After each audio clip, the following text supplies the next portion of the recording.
Assalamualaikum warahmatullahi wabarakatuh. Apa kabarnya Mams dan juga teman-teman semua? Semoga senantiasa dalam keadaan sehat, dimudahkan serta dilancarkan rezekinya dan bahagia selalu ya. Alhamdulillah wa syukurillah, di kesempatan video kali ini aku dapat share video lagi.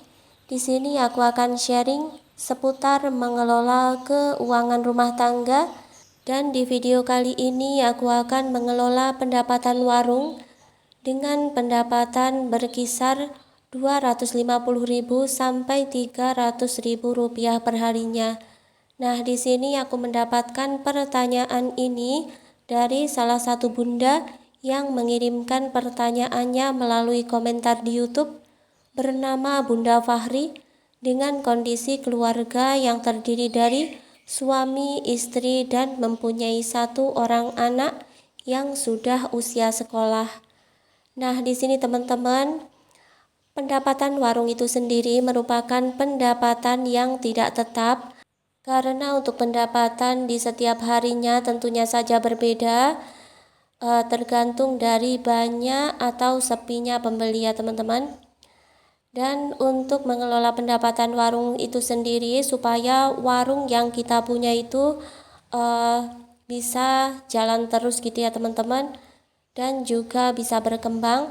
Tentunya di sini kita harus mengelola pendapatan warung itu dengan sebaik mungkin. Apabila kita mengambil barang dagangan dari warung untuk kebutuhan pribadi, itu sebaiknya juga kita memposisikan diri kita itu sebagai pembeli juga.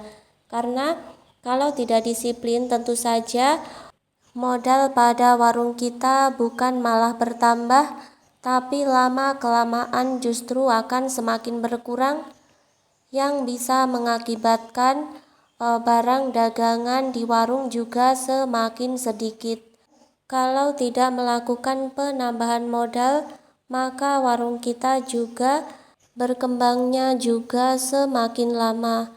Nah, di sini aku sudah menuliskan bagaimana caranya untuk menghitung pendapatan sebesar 250.000 per hari yang merupakan pendapatan kotor. Untuk mengetahui berapa pendapatan bersihnya, di sini kita bisa menghitung dengan cara total pendapatan kita kurangi dengan harga pokok. Jadi harga barang saat kita itu gulakan di toko grosir gitu ya. Nah, misalkan di sini untuk pendapatan per hari tadi sebesar 250.000, itu kita kurangi dengan harga pokok.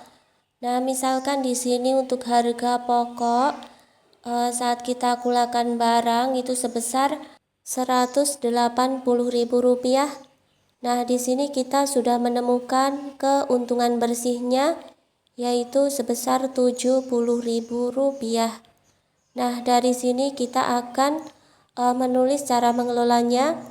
Untuk modal warung, di sini kita harus kembalikan lagi ke warung, yaitu sebesar 180.000 rupiah. Dan jangan sampai uangnya itu kita ambil untuk kebutuhan pribadi.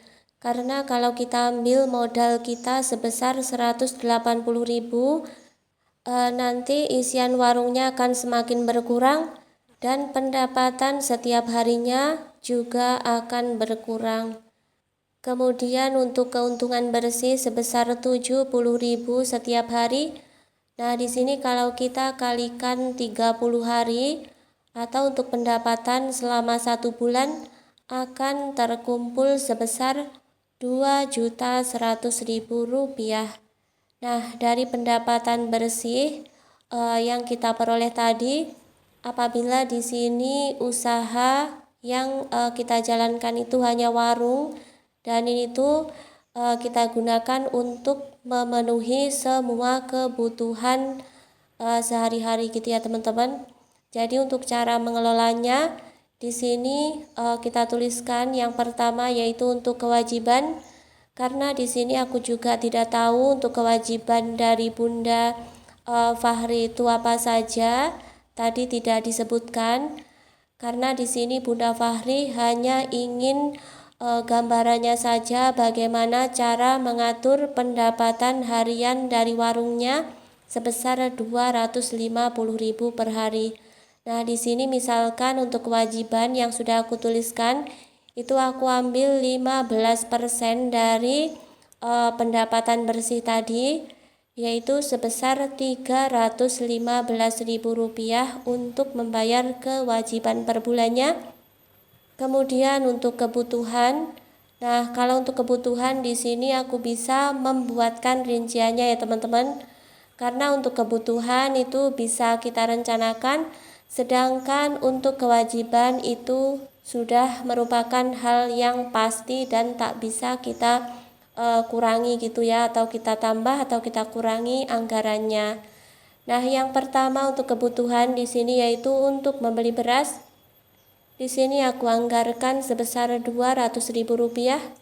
Kemudian untuk berbelanja gas Rp40.000. Untuk berbelanja bulanan sebesar Rp200.000. Dan untuk biaya makan di sini dianggarkan sebesar Rp650.000 per bulannya. Kemudian dianggarkan juga untuk bensin sebesar Rp120.000.